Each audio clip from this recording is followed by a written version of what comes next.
This demo will give a brief overview of some of the features and functions of QA Wizard Pro, cPine's automated functional and regression testing tool.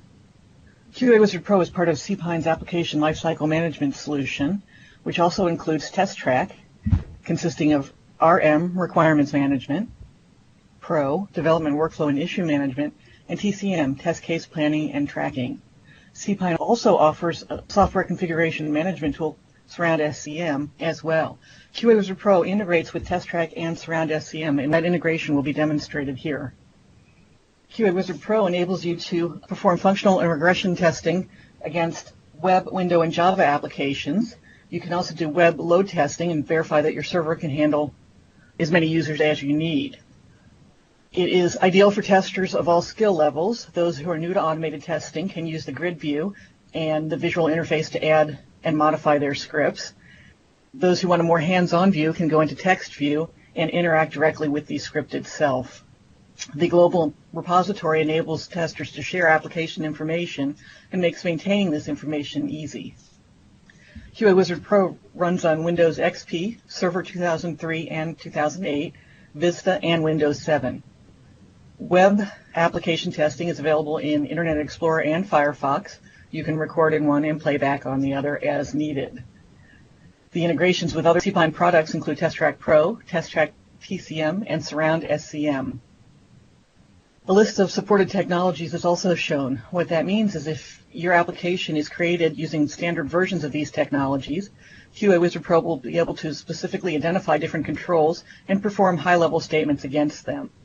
If the controls have been modified or are not in the supported list, QA Wizard Pro will most likely identify them as generic controls. You can still interact with them, however, you will need to use low-level statements.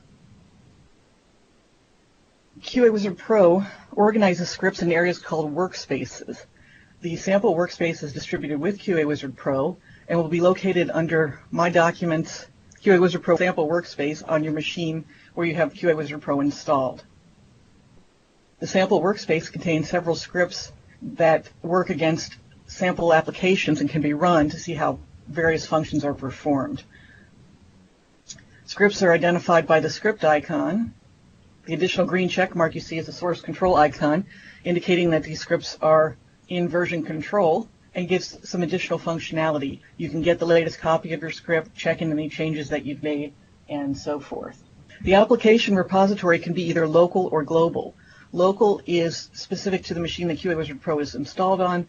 Global enables multiple testers to connect to it and share that information, and is recommended if you have more than one machine running QA Wizard Pro or have more than one tester using QA Wizard Pro. Application information is stored in here and divided into various windows based on predetermined search criteria. Controls are organized under that and are located using search criteria for each individual control. To record a new script, the quickest and easiest way is to click on the Record New Script button. If you've not added your application before, you click on the New button and add it then. You can then select your application name from the list. I'm going to record against WizzyCorp Login, which is a fictitious company, and this application is a web application that's going to allow me to log in and report a defect against a fictitious product. When I click on the Record button, QA Wizard Pro minimizes and the application is launched. For a web application, it will launch the default browser. For Windows and Java, it will launch the executable that you've specified. The recording dialog will also be launched. There are standard recording buttons. The comment button allows you to add a comment at any point in your script, and is also a good way to put a reminder in if you need notes about something. When you record, you simply interact with your application the way you would normally. You can move the recording dialog if it's in the way. You do not need to tab in between controls if you don't want to, as QA Wizard Pro is locating these controls by unique search criteria and does not need the cursor position to locate a control. Now I'm going to add a checkpoint. Checkpoint allows you to verify different aspects of your application. When you click on checkpoint, the recording dialog changes to adding checkpoint, and you can move your cursor around, and QA Wizard Pro will identify different controls that are seen. Once you have the control that you want with the red box around it, click, and the checkpoint dialog will appear. You have the option of recording a check exists, which just verifies that a particular control is there on playback, or a checkpoint, which allows you to verify a specific property about a control. Other types of checkpoints are available to be added once your script is created. You can also add these checkpoints to your script once it's created. Each control will have a variety of properties based on the control type. You can select the property that you want to verify, and the expected value will be filled in here. If you need to modify the expected value, you can do so. Since I can't change my application, I'm going to modify this and have my checkpoint fail. On playback, the expected value will be compared against the actual value in the application. If they match, the checkpoint will pass and execution will continue to the next step. If they fail, you need to specify a failure behavior. You can choose to either generate an error and stop the script for a more severe error, or if you just want to have a notification about it, you can select Generate Warning and continue playback. And now the checkpoint will be added to the script. I can continue adding checkpoints, or I can come back and click on checkpoint again to go back to interacting with my application. I'm going to submit this, and all this does is echo back the information I've entered and generate a ticket number, which is always a W followed by 5 random numbers. I'm going to close my browser and stop recording. In the recording, a repository changes dialog box will appear. This will show me what changes are being made to the application. QA Wizard Pro is taking snapshots of the application each time you interact with it, and will show you those windows that it captured along with the controls organized underneath them. You can choose what controls get into the repository by selecting these options down here as needed. Click on Save to create your script.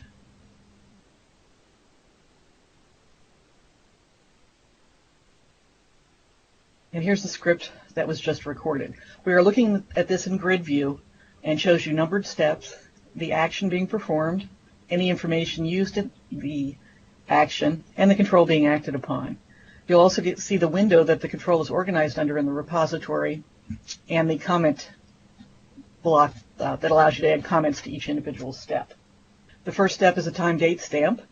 The second step is the set context and tells QA Wizard Pro where to find the application and version in the repository and allows you to distinguish between different versions.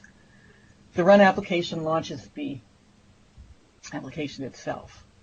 When I click on the first step to interact with the application, you'll notice that the preview window fills in. And what this is going to do is show you and give you an idea of how the script flows. Each control that you interact with will be highlighted by the red box. As you walk through the script, you'll notice that the preview image changes corresponding to the control that you're interacting with. If I want to change a value in a script, I can do so. I can right-click and select Edit Statement and put a new value in here. You can drag and drop to add new steps. You do have the ability to record into a script, but sometimes it's more convenient to come over to the preview window, click on the control that you want, and drag the mouse over. That will add the most common usage for that type of control, that statement that corresponds to that, to your script. For an edit box, it's setting text or typing text, and I can then come in and fill out the information, and the step is added to the script just as if it was recorded. You can also right-click on a script step and select Add Statement. That will bring up the entire list of statements that are available. There are a lot of them, and they are divided into categories. You can select the category that you want to locate your step, or if you know all or part of the statement, you can start typing it into the filter box, and the filter box will bring up matching statements. What I'm adding now is an add defect statement, and this supplies the integration between QA Wizard Pro and Test Track Pro. This allows your script to automatically create a defect in the Test Track project that you are connected to.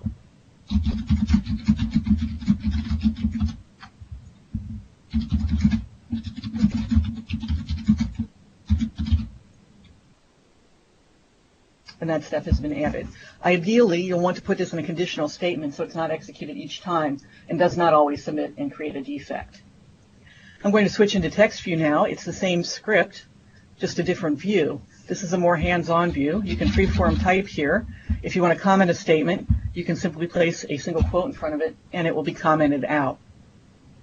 You can also add statements. The add statement interface is available here if you want to go through that, or you can simply type directly in. I'm adding a print statement, which will write to the output window and also have that information included in the report that's generated. Okay, the script can be run in either view, and I'm going to play it back now. To do so, click on the green Run button.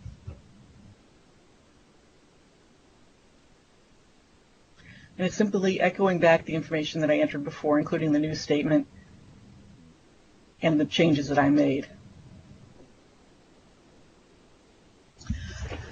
If your script fails for any reason or contains information or warning messages, they will appear down in the error box, the error tab beneath the script. The error box will list the description, the script name, and the line number that the error occurred on.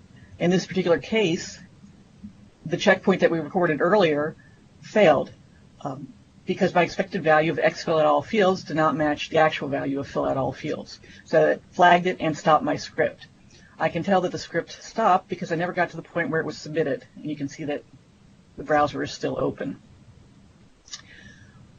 Each time you play back a script, you have the option of generating a report, which will be contained in the workspace under the Reports tab. The report will be organized under the script name, and if you double-click on that, it will open and show you the current report. Reports will contain information about the start and end time, the total number of warnings and failures, as well as the information in the output window. That print statement I recorded, or added it actually after I recorded the script, now appears in the output window as well as in the report, giving me information about my script. Any information that's in the error tab will be echoed in the report, along with the line from the script that was affected. Additionally, anytime your script fails, you'll get a screen capture, allowing you to see the state of your application at the time of failure.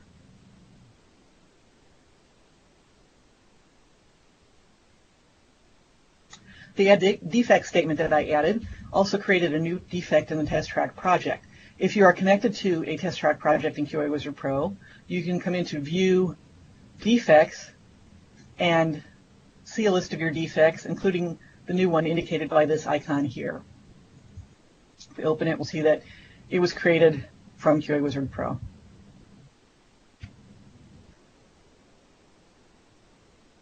When you're creating your scripts, typically what you will do is record an action that you're going to perform over and over again. I'm filling out this form. It's something that I may want to do over and over again. Additionally, I may also have data that I want to use to fill out the form. And typically that data will be in a database or spreadsheet. QA Wizard Pro can connect to those using something called an external data sheet. You can also create local data sheets where the information is stored within QA Wizard Pro. In this example, I'm going to demonstrate using a spreadsheet called WYSIWYRT Bugs that's in the sample workspace. I'm going to use the data in here to drive the script. When you look at the data sheet, you'll see that you can have named columns, and it's a good idea to name those columns to map to your application. And what I'm going to do is create a data-driven script using this data here. It's just filling out the form. This is data I can use to fill out the form. The quickest and easiest way to do this is to use the data source dropdown. Each time you add a data sheet to your workspace, it will appear in the data source dropdown. You can come in and select the data sheet you want to work with. And once you've done that, you've created a link between your script and your data sheet. And that link will cause the script to execute once for each row of data defined in your data sheet. I have 3 rows of data, so this script would iterate 3 times. Now, what I also need to do is map the fields. If it just played back 3 times, it would be entering the data I already have here, but I want to use this information. I right-click on a step and select Edit Statement, and instead of selecting text here, I select Data Sheet. This allows me to choose a column that I want to read the information from, and instead of a hard-coded value, I now have this, which indicates use whatever is in the first name column where the record pointer is. And QA Wizard Pro will move the record pointer itself. I'm going to map a few more fields. You can map as many or as few as you want.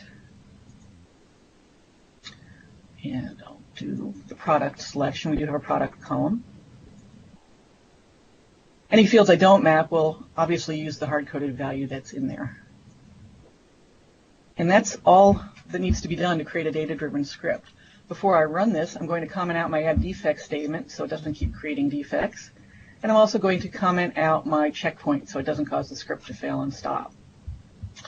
One final change I'm going to make, I'm running this in Firefox, and since it's going to keep closing and reopening the browser, I need to make sure there's a slight delay after the browser closes to give it time to completely shut down prior to reopening. And I'm going to add a delay statement, which will just pause for a brief time to allow that to happen. That's a 2-second delay. Time is in milliseconds. And I'll play the script back.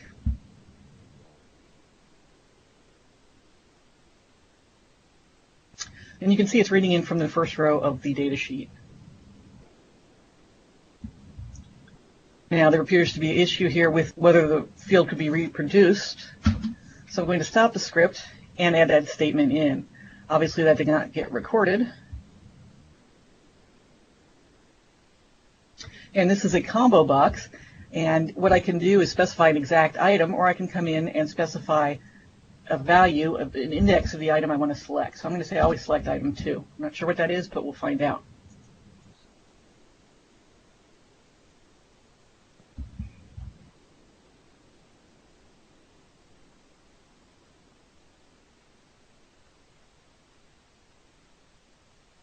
And there's our first ticket number. QA Wizard Pro has shut down the browser and is going to relaunch it and run the script again with the second row of data. So this is a great way to create a data-driven script. If you do not want to loop through the entire script, it is going from top to bottom, and you only want to go through a portion of your script, you can use record set access commands in conjunction with looping controls to just loop through the steps that you want. Additionally, you can only connect to one data sheet at a time through the data source dropdown. If you want to connect to multiple, you can use record set access commands again. Those allow you to connect to as many data sources as you need.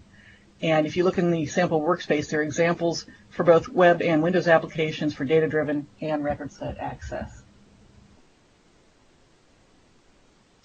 Once you've got your script created the way you want it, you may wish to run it unattended. You can do so by creating a QA Wizard Pro batch script file. If you come up to batch, new batch, you'll be prompted to save your scripts, and you can then come in and add the scripts you want to use. You can choose to add a single script or multiple scripts, and if you have multiple scripts, you can choose the order in which they are executed.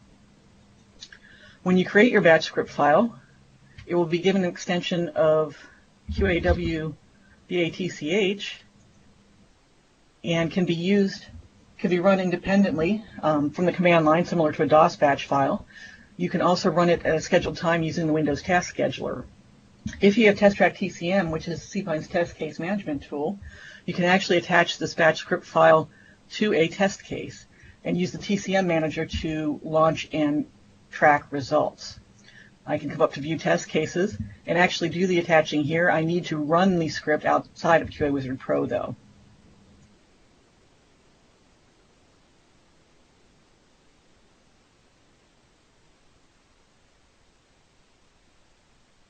And that would be all you need to do to add that to your test case. When you play back a script, you need to be aware of the fact that QA Wizard Pro needs mouse and keyboard control. So you may want to consider several options on the way of running your script. If you've got a long script that's going to run, it's going to tie up your machine. You can optionally run your script remotely and send it over to another machine that has QA Wizard Pro installed with a minimum of a runtime license. So that's one way of doing it. You can also use your batch files and schedule them for running at night. No matter how you decide to run them, you can monitor them using the QA Wizard Pro status tool. And this status tool is available when you install QA Wizard Pro. It does not require a license and works via TCP/IP. And it's actually a dashboard monitor of the scripts you're running. You can see it's been tracking all the scripts that we have running here. It's going to provide you with a line-by-line listing of the steps that ran and of the steps that failed, along with a timestamp. So it's an ideal complement to the workspace report, which gives you the overall results. You can choose what machines to monitor by clicking on Manage Clients and adding any number of machines that you want to monitor, and the dashboard will flash and update in real time. What I'm going to do here, though, is clear out some of these steps and show you how you can save this information off. You can save the desired information off to a status tool file format to reload later.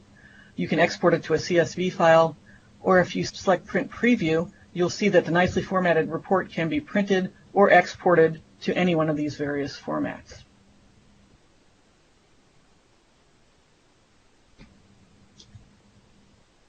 The status tool will also give you an indication by its color of the results of the scripts in your listing here. If it's green, it means all of them have passed. If it's red, it means they've all failed. If it's yellow, it means you have a mixture. That ends this brief overview of QA Wizard Pro's features and functions. I'm going to come back up and put up one more slide. We do offer full support during the evaluation period. If you have any questions during that time, please do not hesitate to contact us. Sales can be reached here, support here. If you've not downloaded yet, you can do so. It is a fully functional version of the software.